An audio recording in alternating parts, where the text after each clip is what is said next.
होता, भगवत मिलन की चाह में इतना बल है, वो सबको रौंदता हुआ अपने लक्ष्य पर दौड़ता हुआ अपने आराध्य देव को हृदय से लगा लेता है।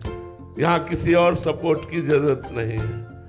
भगवत चाह में, भगवत मिलन की चाह में ही इतनी सामर्थ्य है जो ब्रह्मादि के भोगों का ऐसे ही वमन की भांति, विष की भांति त्याग कर देता। मर्त्य लोक के भोगों की बात जाने दो, पर पहले वो प्रबल चाह तो प्रकट हो।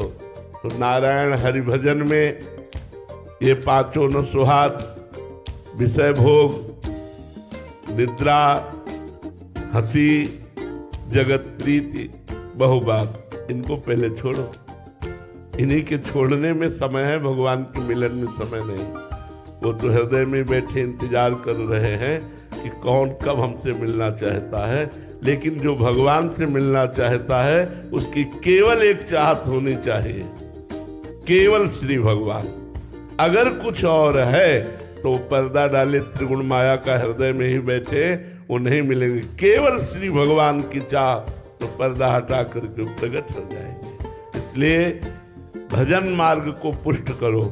भगवत मिलन की चाह में इतनी सामर्थ्य है, वो दुख और सुख दोनों का त्याग करके परमानंद की यात्रा कराता है। किसी और के सपोर्ट की जरूरत नहीं होती, उस चाह में स्वयं इतना बल होता है। महाराज जी, जो आप चाह की बात कर रहे हैं, महाराज जी लंबे समय तक साधना करने के बाद ये चाह आती है।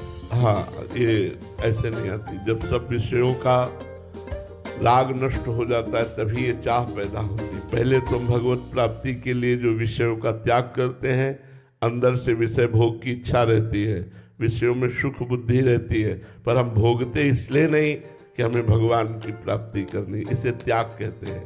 फिर विषयों की सानिध्य की स्थिति में भी विषय भोग की इच्छा नहीं रहती, इसे वैराग्य कहते हैं।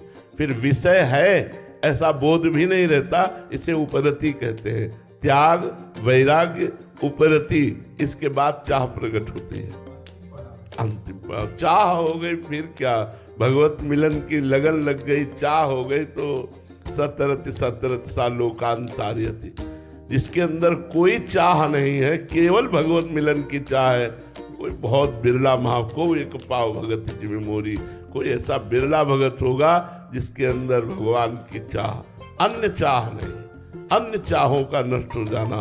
जाहि न चाहिए कबहु कछु, कभी भी कुछ भी नहीं, तुम सन सहज सने, सहज प्रेम भगवान से, बसो निरंतर तास उर, सो राउर निज गे।